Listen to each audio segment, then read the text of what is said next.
At my son's birthday dinner, I told my fiancée, we have to cut back. I can't keep paying for everyone forever. She rolled her eyes and said, then start with your kids' activities. I refused. When I got back, my things were on the porch. Locks changed. My fiancé said, we made a decision. I didn't make a scene. I said nothing, just scheduled a message. The next morning, everything changed. My name is Reynold.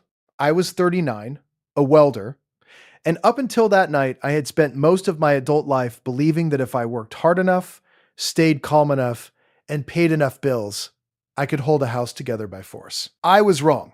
It happened at my son Owen's 10th birthday dinner. We were at a family steakhouse with paper placemats, noisy booths, and one of those dessert menus with pictures that never looked like the real thing. Owen had a paper crown on his head because the waitress put it there, and he was trying to act like he was too old for it, while secretly loving every second. My daughter Lily sat beside him, swinging her feet and tracing the edge of her napkin. She was 7, quiet, careful, and the kind of kid who always said thank you before anyone reminded her. Across from me sat my fiancée, Marissa, with her sister Dana and Dana's husband Curtis. Their 2 boys were there too, loud and sticky with soda, already talking about the trampoline park trip Marissa had promised for the weekend. I had paid for that too. I had paid for almost everything for a long time, and that night I finally said the one sentence I should have said a year earlier. The check hadn't even hit the table yet. Owen was still smiling over the little chocolate cake they brought out with one candle shoved in the center. Marissa was talking about Dana's electric bill, how rough things had been for them lately, how we might need to spot them again, just until Curtis got more hours. I remember looking at my son. He had a smear of frosting on his upper lip. Lily was carefully peeling the paper wrapper off a straw. It was his birthday dinner, and somehow we were once again discussing somebody else's emergency. Something in me went still. I said, calm as I could, we have to cut back. I can't keep paying for everyone forever. Not loud, not angry, just true. Dana leaned back first, like I had insulted her personally. Curtis stared down at the table. Marissa rolled her eyes so hard I heard the breath leave her nose. Then she said, then start with your kids' activities. Not our bills. Not the streaming subscriptions she put in my name for her family. Not the monthly money I kept sending Dana. Not the truck repair loan Curtis still hadn't paid back. Not the groceries I covered when Marissa's mother came up short every other week. My kids. I looked at her, and for a second, I honestly thought maybe she'd laugh and say she didn't mean it. That maybe she had said something ugly without thinking and would back up. She didn't. She took a sip of her drink and shrugged. Owen doesn't need baseball and karate. Lily doesn't need dance. That alone would fix a lot. Lily stopped moving. That was the moment for me. Not the words themselves. The way my daughter went completely still. Like even at 7, she knew she had just been measured and found too expensive. Owen looked down at his cake. It was his birthday, and the room had shifted around him. I felt my hands go tight under the table, but I didn't raise my voice. I didn't make a scene in the restaurant. I wasn't going to give anybody that. I said no. We are not starting with them. Marissa gave me that cold little smile I had learned to hate. Then don't complain. The waitress came with the check right then, and for one stupid second, everybody pretended we were normal again. I paid it. Of course I did. I took Owen and Lily out to the truck, buckled them in, and told them I needed to swing by the supply yard because I had left something there after work. That part was true. I really did need to grab a welding hood I'd left in my locker. Mostly, though, I needed 10 quiet minutes before going home. Marissa said she'd head back first. I still remember the way she kissed Owen on top of the head before leaving. Like none of it had happened. Like she hadn't just suggested cutting my kids out of their own lives to keep funding everybody else's. I drove to the yard, sat in the truck for 3 minutes longer than I needed to. Then I went inside, got my hood, and stared at myself in the scratched metal of the locker door. I looked tired, not normal tired. Used up tired. I had met Marissa 4 years earlier, after my divorce. She was funny then, easy to talk to, the kind of person who made a room seem lighter when she walked into it. She said she loved how devoted I was to my kids. She said it made me different from other men she'd known. Maybe she even meant it back then. Or maybe she just meant she had found a man with a trade, a house, decent credit, and a weakness for being needed. By the time I drove home, the porch light was on. So were the kitchen lights. I grabbed my hood, my lunchbox, and stepped up onto the porch. That was when I saw my things. Not all of them, just enough to make the point. A black contractor bag stuffed with my clothes, my work boots, my shaving kit, 2 framed photos from my dresser, a charger, a stack of folded shirts in a laundry basket, my old denim jacket, just sitting there under the porch light like a yard sale nobody wanted. The deadbolt on the front door had been changed. For one full second, I thought maybe there had been some mistake, some insane misunderstanding. Then the front curtain moved. Marissa opened the door just enough to stand in the gap. Dana was behind her in the hallway with her arms crossed. That hit me almost as hard as the lock. "We made a decision," Marissa said. "We, not she, not I. We." I looked past her toward the staircase. My first thought, not even for myself. "Where are Owen and Lily?" "In their rooms," she said. "And they don't need to hear a fight." I said, "There isn't going to be a fight." She folded her arms. "Good." My heart was pounding, but my voice came out level. "Open the door." "No." Dana stepped closer in the hallway like she had any right to be there. Marissa said, "You embarrassed me tonight. You keep acting like everything belongs to you because you pay for it." I looked at her for a long second. "Everything does belong to me. The house is in my name." She didn't blink. "Not for long if I can help it." That told me a lot in very few words. I said, "Let me speak to my kids." Marissa hesitated, then called them down like she was doing me a favor. Owen came first, in his socks, crown gone, face pale. Lily stood halfway on the stairs, clutching the rabbit she slept with. She looked from me to the bags on the porch, and then to Marissa. No child should have to read a room like that. I crouched down. "Hey, it's okay," Owen asked, very quietly. "Are you leaving?" Every ugly thing I wanted to say died right there. I smiled the best I could. "Not from you." Lily took 2 fast steps down and wrapped herself around my neck. I held her for a second and felt how tense she was. "I need you both to do something for me," I said. "Go get your overnight bags. Just the small ones. Pajamas, toothbrushes, school things for tomorrow." Marissa snapped. "They're not going anywhere." I stood up slowly. "Yes, they are. This is my home too." "No," I said, "it isn't." Dana started talking then, loud and useless. Something about respect and partnership, and how Marissa had every right to protect her peace. I ignored her. I looked at Owen. "Go pack, buddy." He didn't argue. That was another thing that made me sick. He had gotten too used to adult mess. He just turned and went upstairs with his shoulders stiff. Lily followed. Marissa stepped onto the porch and tried to block me from going in farther. "You can't just take them because you're mad." "I'm taking them because you just told me to cut their lives first." "That's not what I said." "It is exactly what you said." She lowered her voice, trying to sound reasonable now. That was always her move, once witnesses might matter.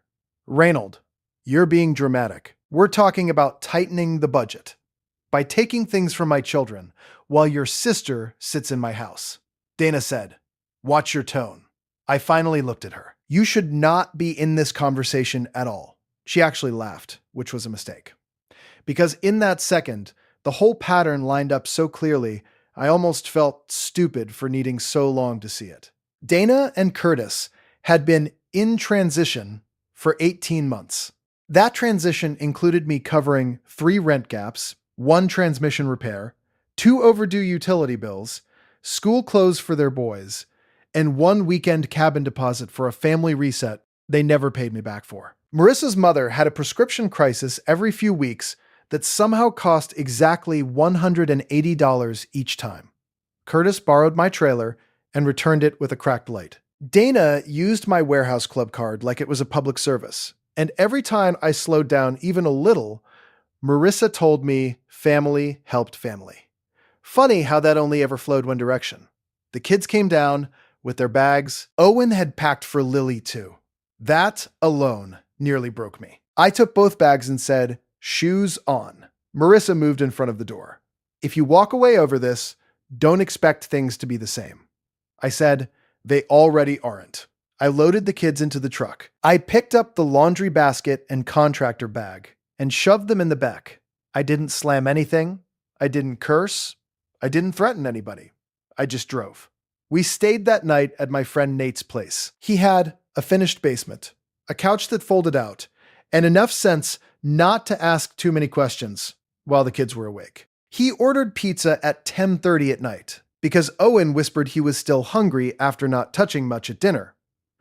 Lily fell asleep with her shoes still on. Owen stayed awake longer. He sat beside me on the foldout while Nate rattled around upstairs pretending not to listen. Finally, Owen said, "Did I ruin dinner?" That question will stay with me for the rest of my life. "No," I said. "None of this is because of you." He nodded, but it was the nod of a kid trying to be brave for his father. Then he said, "She doesn't like when money is for us." There it was, plain and awful. A 10-year-old had seen the pattern before I admitted it to myself. I asked, "Why do you say that?" He shrugged, eyes on the blanket. "She gets quiet when you pay for my cleats, and when Lily needed new dance shoes, she said maybe she could skip the spring class." I sat there with my jaw locked. I should have known. I did know. I just kept sanding the truth down until I could live with it. The next morning, I woke before sunrise and stepped outside with my phone. I did not send an angry text. I did not call Marissa and scream. I did not post anything online. I did not call her mother or her sister or anybody else. I scheduled a message, not emotional, not dramatic, just exact. At 8 a.m., it went out to Marissa, Dana, Curtis, and Marissa's mother in one group thread. This is formal notice that as of today, I am no longer covering any personal or household expenses for any of you. That includes rent help, utility payments, grocery orders, phone bills, streaming accounts, car insurance assistance, and any future loans or reimbursements. No one but my children will remain on my cards, accounts, or subscriptions. Do not charge, request, or expect anything further from me. If any automatic payments are still connected, they will be removed today. Then I got to work. By 8:10, I had removed Marissa's family from the grocery delivery account. By 8:14, I changed the password on the warehouse membership app. By 8:19, I canceled the theme park weekend deposit I had fronted for Dana's boys and my kids, because it was booked through my card. By 8:26, I removed Marissa's mother from the prescription delivery profile I had been paying through. By 8:31, I logged into the phone account. That one mattered most. The main plan was in my name. Marissa, Dana, and Curtis had all been on it for almost a year because it was cheaper bundled. It had been cheaper for them. I transferred my line and Owen's emergency watch line to a new account and scheduled the remaining 3 to terminate at the end of the billing cycle, not immediately. I wasn't trying to strand anyone without warning. I just wasn't paying anymore. By 8:47, I called the bank and froze the authorized user card Marissa had for household expenses. By 8:53, I called my lawyer's office. Not for revenge, for structure. By 9:10, I had taken screenshots of every transfer I'd made for the last year that had nothing to do with my children. I didn't know yet what I'd need, but I was done walking into things blind. Then, I sat in Nate's driveway and watched the phone start lighting up. Marissa first, then Dana, then Curtis, then Marissa's mother. Missed call after missed call. Text after text. You're unbelievable. So this is what you do after one disagreement. You're punishing everyone. Dana, my power payment is due today. Curtis, bro, be reasonable. Marissa, you are humiliating me. That one almost made me laugh. Humiliating her. As if my belongings on a porch and a changed lock had been some kind of delicate conversation. I didn't answer any of them until noon. At noon, I sent one sentence to Marissa only. You changed the locks on my house and told me to cut my children first. We are done. Then, I put the phone away and took my kids to school. The day after that was a blur of practical things. My lawyer confirmed what I already knew. The house was mine, purchased before the engagement, deed in my name only. Marissa had no automatic ownership claim because she lived there. Eviction and access would need to be handled carefully. But her little "we made a decision" speech had no legal magic behind it. I changed my direct deposit to a separate bank account she had never touched. I called the utility companies and confirmed every account. Some were already in my name. Some had been switched around casually over time in ways I had been too busy to monitor. That was over now. I filed a police report documenting the lockout and the property left outside. Not because I wanted a scene, but because records matter. Then I picked my kids up from school. Lily climbed into the truck and asked, "Are we sleeping at Uncle Nate's again?" "Just a little longer," I said. She nodded. Okay, no tantrum, no complaint. That hurt worse than if she had cried.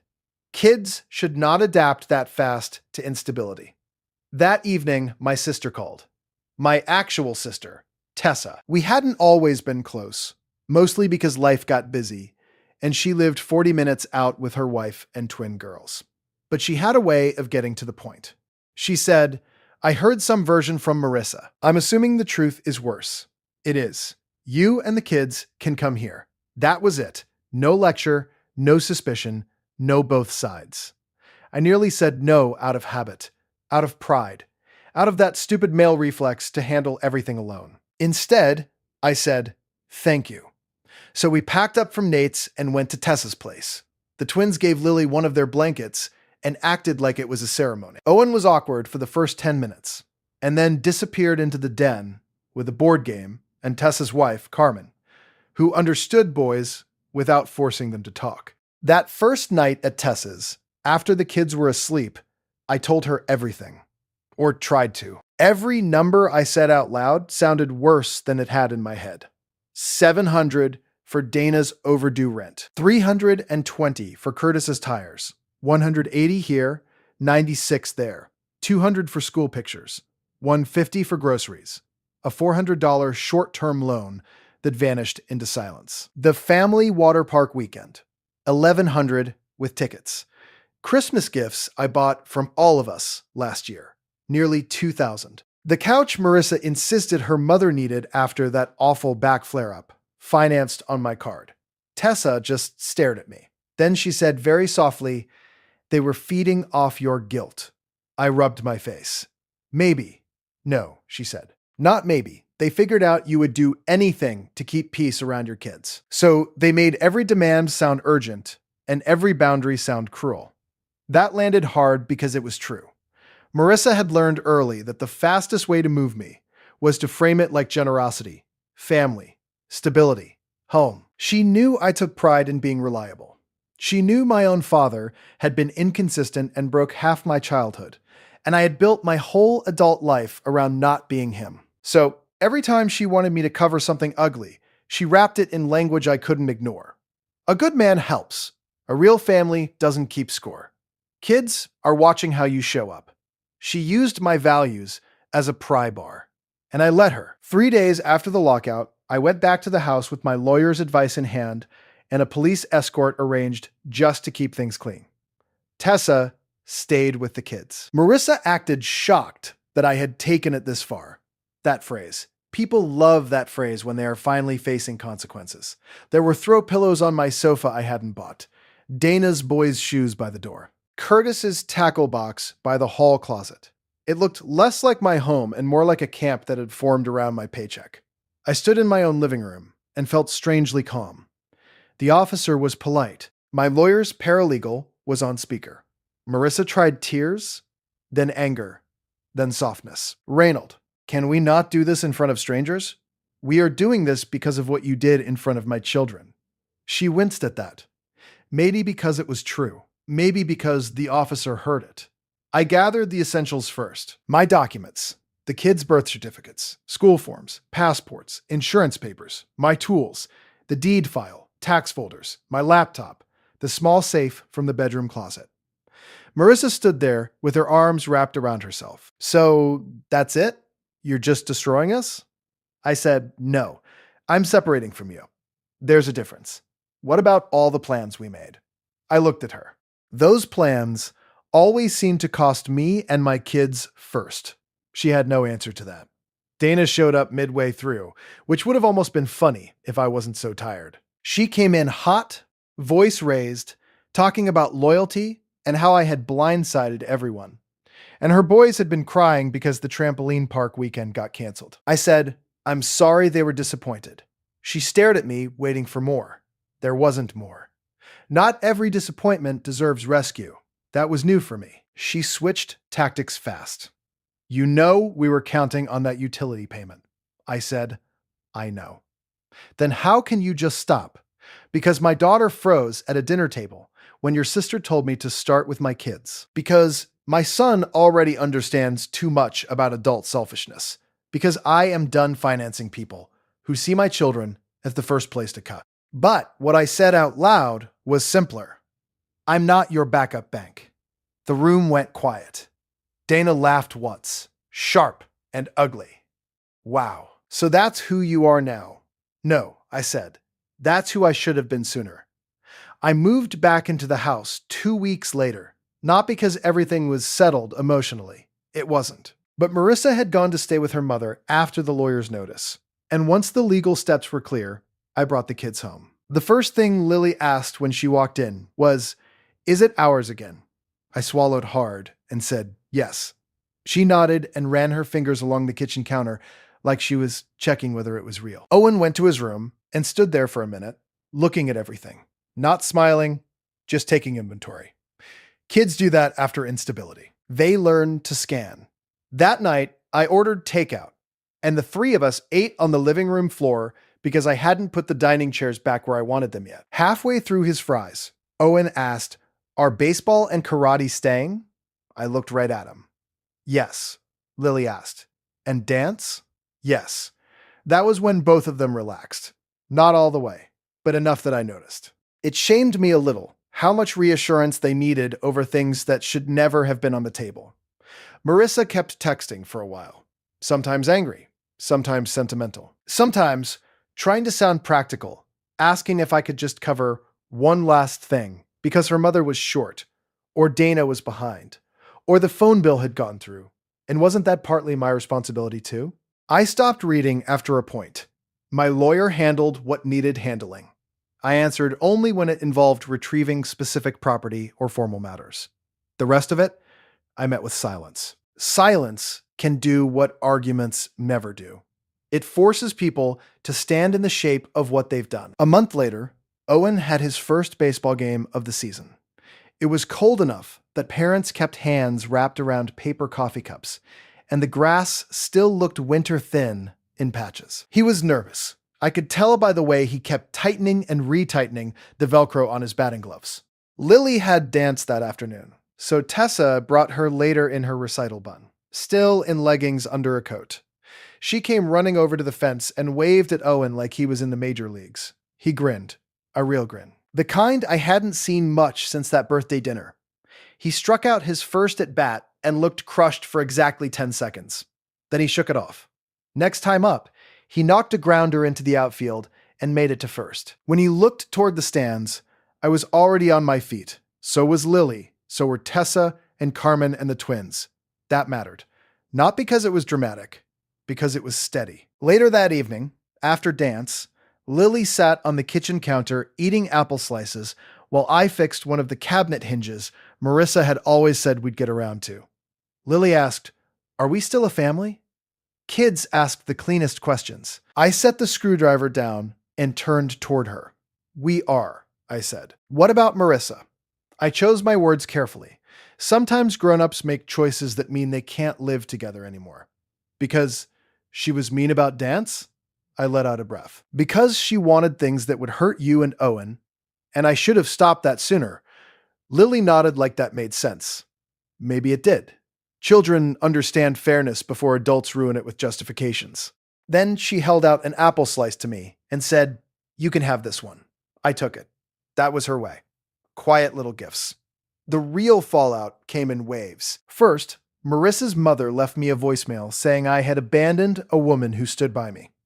She never mentioned the lockout. Then, Curtis texted that he hoped I could sleep at night knowing families were suffering. Dana sent a message so long, I only read the first line. "I hope one day your kids understand what kind of man you really are." I deleted it. My kids already understood more than they should. I wasn't going to let those people narrate me to myself. Some mutual friends drifted off when the money stopped flowing through group plans and family weekends dried up. That was fine. Anybody who only likes the version of you that pays is not losing. They are being filtered out. Work helped. Welding is honest. Steel either holds or it doesn't. A seam is clean or it isn't. Heat changes metal in visible ways. There's comfort in that. At lunch one day, my foreman, Duke, sat beside me on an overturned bucket and said, "Heard you had a rough month." I gave him the shortened version. He spat into the gravel and nodded. Took me till 45 to learn this. Some folks would rather call you selfish than admit they got too comfortable spending your strength. That stayed with me. Not just money, strength, time, calm, reliability, access. The belief that I would show up no matter how unfair things got. That was the real resource they were draining. By the time summer rolled around, the house felt different. Lighter, not perfect. Healing is not some movie montage where everybody laughs in a sunlit kitchen and the pain becomes a lesson overnight. There were still moments. Owen sometimes asked whether Marissa would come back for birthdays. Lily still got tense if voices rose on television. I still woke up some mornings with that old shame creeping in, the voice that asked how I could have missed it for so long. But then, ordinary life would answer. Baseball schedules on the fridge, dance shoes by the door, packed lunches lined up in the morning, bills paid without hidden passengers attached, no extra groceries disappearing, no calls asking for just this once, no one sighing when money went toward braces, registration fees, or field trips. Peace isn't loud. That's one of the things I learned. It looks like enough milk in the fridge on Thursday. It looks like not dreading your own driveway. It looks like children asking for ordinary things because they trust the answer will be about the thing itself, not some adult resentment wrapped around it. In August, on a Sunday afternoon, I found one of Lily's drawings tucked under the fruit bowl on the kitchen table. It was our house, me on the porch, Owen in a baseball cap, Lily in a blue dress, 3 crooked flowers in the yard even though we didn't grow flowers there. A bright yellow sun in the corner, because kids still do that. Above us, she had written, in careful block letters, "Home is where nobody gets cut first." I had to sit down after I read that. Not because it was dramatic, because it was exact. Kids hear everything. They carry it in ways adults don't notice until it shows up on paper. I kept that drawing. Not on the fridge, where steam and fingerprints would wear it down. I bought a simple frame and hung it in the hallway near the front door. A reminder. Not of what happened to me, of what almost happened to them. That fall, on Owen's 11th birthday, we had dinner at home. Just us, Tessa's family, Nate, and a couple of Owen's teammates. Burgers on the grill, store-bought cake, a folding table in the backyard. Lily insisted on hanging streamers, even though the wind kept ripping one side loose. The twins chased each other through the grass. Nate burned the first batch of hot dogs and acted offended when we laughed. It was noisy and uneven and completely ordinary. Owen got a new glove and a stack of baseball cards. Lily gave him a handmade coupon book with things like 1 free room cleanup helper and 2 extra turns choosing the movie. He loved it more than anything expensive. At one point, I looked around and realized nobody there needed me to prove love with my wallet. People had brought chips, soda, paper plates, a second cake, even candles because somebody forgot I already had some. Not because I asked, because that's what actual support looks like. It arrives with hands, not entitlement. Later, after everyone left and the yard was quiet except for the soft clink of the wind chime by the side gate, Owen sat on the back steps with me. He said, "This birthday was better." I smiled. Even without the steakhouse. He nodded. No weird feeling. That was all. No weird feeling. That is what children deserve. Not luxury, not giant parties, not endless spending. Just a life where celebration doesn't come with a trap under it. I used to think being generous made me good. Now I think being clear made me better. Because generosity without boundaries is not kindness for long. It turns into permission. It teaches the wrong people that your children can wait while their comfort gets funded first. It teaches your kids to make themselves smaller so adults can stay pleased. I will never teach mine that again. I didn't win anything glamorous. I didn't destroy anybody. I didn't get revenge. I just stopped paying for people who wanted my children to go without. And once I did that, the whole picture changed. The people who loved us stayed. The people who used us got loud. Then they got distant. Then they got gone. Good. The last thing I did before bed that night was lock the front door and check the chain. Not because I was scared, just because I liked the sound of it now. The clean, certain click of something closing where it should. On the way to the stairs, I passed Lily's framed drawing in the hallway. Home is where nobody gets cut first. I stood there for a second in the quiet house, looking at those uneven letters. Then I turned off the light and went upstairs to my kids. And for the first time in a long time, I felt like I had finally chosen them in a way they could see. That was the whole point. Not punishment, not pride, protection. Sometimes the strongest thing a parent can do is not give more. It is to stop, to say calmly, clearly, and without apology, not at my children's expense. That boundary cost me a fiancé, a lie of a future, and a whole circle of people who only loved the part of me that paid. But it gave my son his birthdays back. It gave my daughter her dance shoes, without shame. It gave our house its meaning again. And that was worth everything.